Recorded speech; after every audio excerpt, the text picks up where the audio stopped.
You are listening to the Overthinker's Guide to Joy, episode 112. This is the one where we're going to talk about how to manifest your best year yet. Let's dive in. This is a podcast for overthinkers, overdoers, and overachievers who are tired of feeling over-anxious and just want to feel better. I'm your host, certified life coach, Jackie DeCrenis. Hey there, and welcome back. If you are listening to this in real time, today is New Year's Day. And New Year's, as everyone knows, is a chance to reset, refocus, and realign with what matters the most. Now, for decades, people have been making New Year's resolutions. I'm going to lose weight. I'm going to quit smoking. I'm going to quit drinking. I'm going to start saving money. I'm going to eat less sugar. I'm going to fill in the blank. Now, as I've said for the last few years on this podcast and in my annual New Year's blog post, I don't believe in New Year's resolutions. However, I am a huge fan of goals for the new year. You might be saying potato, potato, but I think there's a lot of energy behind words. And for me, goals just feel like a kinder, gentler, more attainable thing than resolutions. Because resolutions feel very finite to me. They feel black and white, pass or fail. So when we fall off the proverbial wagon, whether that's having a cocktail after saying we're not going to drink, or a cookie after we're saying we're giving up sugar this year, or buying the shoes that we don't really need after saying we're going to save some money, it's like we've given up for the year because we've already, quote, blown it. But I don't want people to give up because they are human and had a moment of weakness or because they've taken a momentary detour. So that's why I prefer goals. It's more elastic. It's more forgiving. It's more generous and buoyant. And a number of years ago, another trend started. And that was, what's your word for the year? And I really like this one.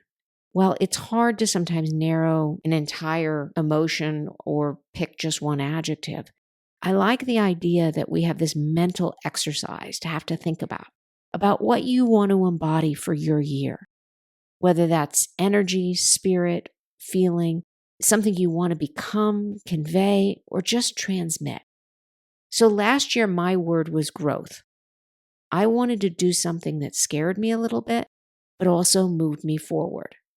So for me, the word growth embodied that. And this is why I committed to the goal of writing my book, The Overthinker's Guide to Joy, a handbook for overthinkers, people pleasers, and perfectionists. It took me several months to write it and several months to edit it. And I was, admittedly, paralyzed by so much doubt in the process because it was scary. It was scary to finally commit to something that I had wanted to do for decades. And it was scary to finally commit it to literally paper. And dare I say, I did a lot of overthinking as I was writing, and my perfectionistic tendencies were showing up big time before I was willing to publish it. But when it was all said and done, I finally published it last October, and I felt a true sense of growth, along with fear, trepidation, and panic. But the feedback and the reviews have been really amazing. And I'm proud of myself regardless of it. I'm proud of myself that I did that thing that I said I was going to do, even though it was super scary. And I have to tell you, as my audience, I have so appreciated every single note, comment, review you've left. And I'm so flattered when I hear people say, I loved it so much, I bought it for friends and relatives. That makes me feel so good. But I will admit, while I was focused on writing and editing and publishing that book, and definitely working outside of my comfort zone, it was all very uncomfortable. I found myself having trouble falling asleep, staying asleep, and I was constantly thinking about the book. And now that it's done, I've had some time and space away from it, but also I'm coming up on a new year. And so I've been doing a lot of thinking. Okay, last year's word was growth, and you wanted to write this book. What's this year going to be about? And I thought, you know what? I think this year is about being or embodying more calm. And while I love the concept of picking one word to set the intention of my being for the whole year, I don't think it encompasses it enough. So I thought about expanding this year to a mantra. Now, a mantra can absolutely just be one word. It can even be a sound, but it can also be a statement. And I was reading something a few weeks ago when I saw this quote, "Calm is a superpower." It kind of stopped me in my tracks in a totally good way. Calm is a superpower. I just liked it, and it really resonated. And I've often been told that I have a calming presence when I coach, and I know that I'm very calm in a crisis. But in my everyday life, am I really calm? I think I'm a lot of things. I'm organized and I'm analytical, I'm pragmatic, I'm reliable, and I'm resilient. But I don't think calm, at least not internally, is something I embody. I have a racy mind. It's why I wrote the book. It's why I have this podcast. It's why I relate so profoundly to so many of my clients. And I think that calm is sort of an afterthought for me, or something that I have to be conscious of to embody. So I've been spending a lot of time repeating that same mantra. Calm is a superpower. And seeing if I can practice it throughout my day, not just when I coach, not just when I do my podcast, not just when I have to be calm, but being more conscious of choosing to be calm. Like when I'm running late, or when someone cuts me off in traffic, or when someone is being defensive or confrontational, or when I'm annoyed because I've been on hold forever and then suddenly the line goes dead, which actually happened today about 6 times when I tried to make an appointment for my car to be serviced. Or when I'm nervous about playing in a tennis or pickleball tournament. Or when my golf game is not going as planned and I'm 3-putting every hole. Whether it's tennis, pickleball, or golf, I often hear myself muttering things like, "Why can't I hit that shot?" Or groaning loudly, or yelling at myself, or calling myself an idiot or a moron. Yes, it's in a joking manner, but with some serious intention. Because it turns out my own words are my biggest distraction. And what I've noticed is that when I remember my mantra, calm is a superpower, I start showing up differently. I start playing better. I don't mean kind of better, notably better. When I practice my mantra before every shot, I'm more focused and my body's more relaxed. So this experiment taught me that calm isn't just about sports or playing better. It's about living better. It's about showing up as my best self in every situation. And I'm not suggesting that this is the right word for you or even the right mantra for you. I'm just giving you an example for me. But I was listening to one of my friends, Jamie Berman, a manifestation coach who I had on my podcast a few months ago.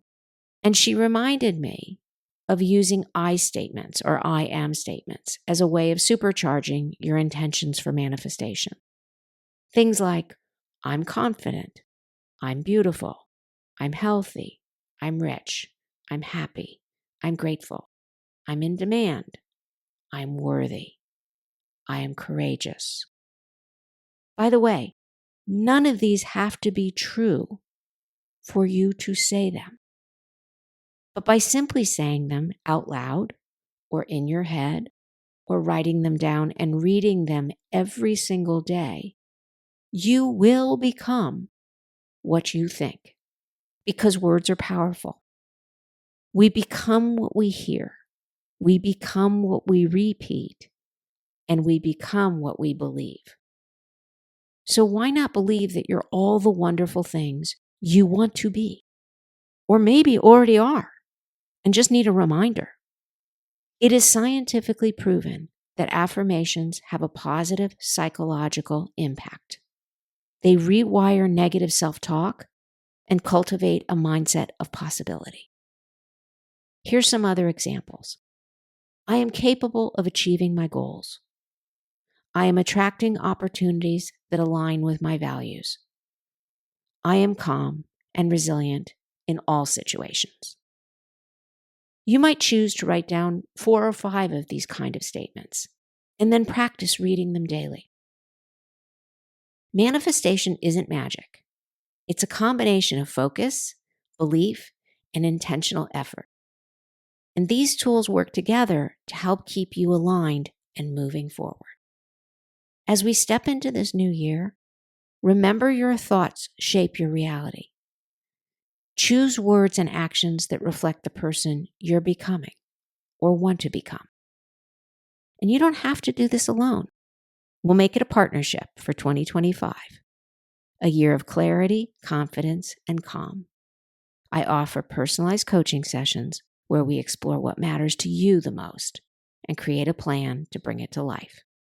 So you can book your free call with me by going to my website at jackiedecrenis.com. I would love to help you manifest your best year yet. So have fun with finding your word of the year or your mantras, and I look forward to connecting with you soon. And as always, I thank you for listening. I look forward to talking to you next time. Happy New Year, and bye for now. If you would like to learn more about working with me as a coach, you can connect with me through my website at jackiedecrenis.com. That's JACKIEDECRINIS.com.